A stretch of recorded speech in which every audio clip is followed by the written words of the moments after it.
आनंदी महाराज अपने छात्रों से कहते हैं, अब समय आ गया है आपकी शिक्षा को अध्ययन दे। मैं जो अध्याय आपको बोल रहा हूँ उसे ध्यानपूर्वक समझे। इसे समझने के लिए क्यों इंसान गुरुकुल में आता है? अगर गुरुकुल में आकर यह अध्याय ना पढ़ा जाए तो पूरी शिक्षा ही अधूरी हो जाती है। ये अध्याय के कारण आप अपने जीवन को परिवर्तित कर सकते हैं, जीवन का मूल्य रंग समझ सकते हैं। मैं अध्याय शुरू कर रहा हूँ।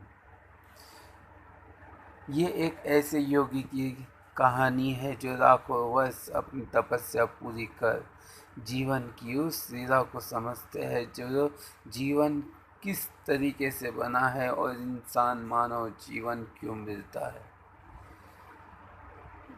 योगी के पास दो पति पत्नी, धनवान पति पत्नी आते हैं और उनसे कहते हैं, गुरुजी, हमने बहुत जीवन भर संघर्ष किया और हम हर किसी की मदद करते हैं।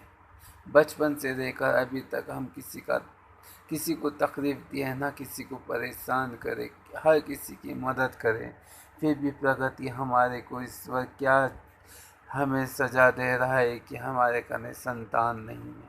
कृपया आप हमें देखकर बताए कि आखिर ऐसा क्या हुआ जो हमें संतान नहीं हो रही है। योगी कहते हैं, मैं आपके बारे में भांति भांति जानता हूँ। आपका ये जन्म नहीं, आने वाला जन्म के बारे में भी जानता हूँ और बीते हुए 5 जन्म के बारे में भी मैं जानता हूँ। मुझे पता है आपको क्यों संतान नहीं हो रही है और आपको संतान होंगी इसकी भी आवश्यकता है।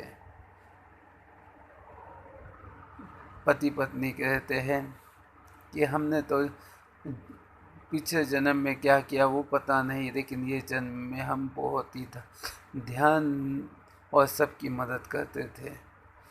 बचपन से हमें सिखाया गया है कि कबूतरों को दाना डालना, पक्षियों को दाना डालना और मच्छियों को भोजन कराना, कुत्ते को, गाय को रोटी डालना, चारा डालना, हर एक प्रकार से हम हर किसी की मदद करते हैं। यहाँ तक कि घोड़े, हाथी, हर किसी की मदद कर रहे हैं। हम किसी को तकलीफ नहीं दिए, जो तकलीफ में है उसे बचाया गया है। हम मांस मच्छी का भी सेवन नहीं करते। हम जीवन भर सुखमय जीवन जीने के लिए प्रतिबद्ध है, लेकिन उसके बाद भी हमें संतान नहीं हो रही है। कृपया हमें देखकर बताए कि आखिर हमने ऐसा क्या गुनाह किया जिससे हमें संतान नहीं हो रही। योगी कहते हैं, आपको संतान नहीं होने के कारण कई हैं। आपने पिछले तीसरा जन्म से ही जो कर्म किया है उसकी भुगतान इस जन्म में हो रही है। पत्नी पति कहते हैं, हमने ऐसा क्या कर तीसरे जन्म में, आप कृपया हमें बताएं।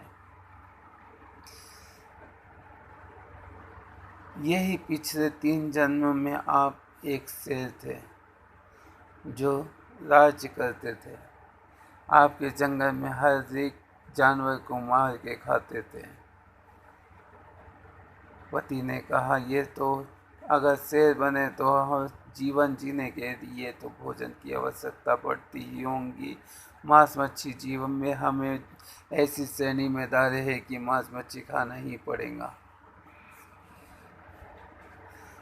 योगी कहते हैं, तब एक गाय आपके पास आई थी, उसे मार कर आपने खाया और वो गाय आपसे विनती कर रही थी कि मेरे 2 बच्चे हैं, अगर आप मुझे मार देंगे तो मेरे बच्चे भी भूखे मर जाएंगे, वहाँ बहुत तकलीफ में है। उनको सवेरे से मैंने दूध भी नहीं दिया, कृपया मेरी जान बख्श दीजिए।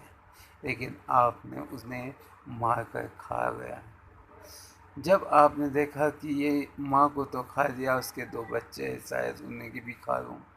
ढूंढते ढूंढते उस बच्चे के पास गए। वो बच्चे इतनी तड़प तड़प के मर चुके थे। इसे देख आप पर परिवर्तित हुआ। आपका मन आश्चर्य हुआ कि आखिर मैंने ना एक ही परिवार को खत्म कर दिया है।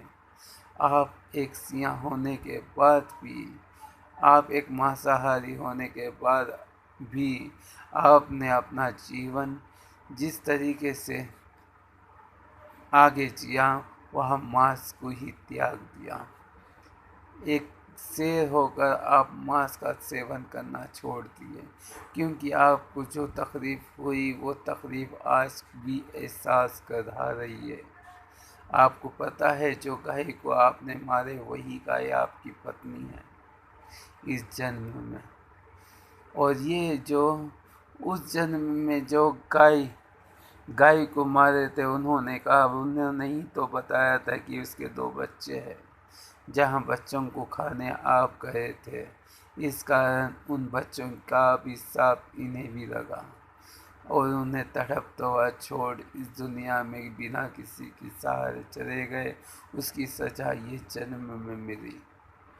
यहाँ सुनकर पति पत्नी आंखों भरे आंसू से अपने आंसू रोक नहीं पाए।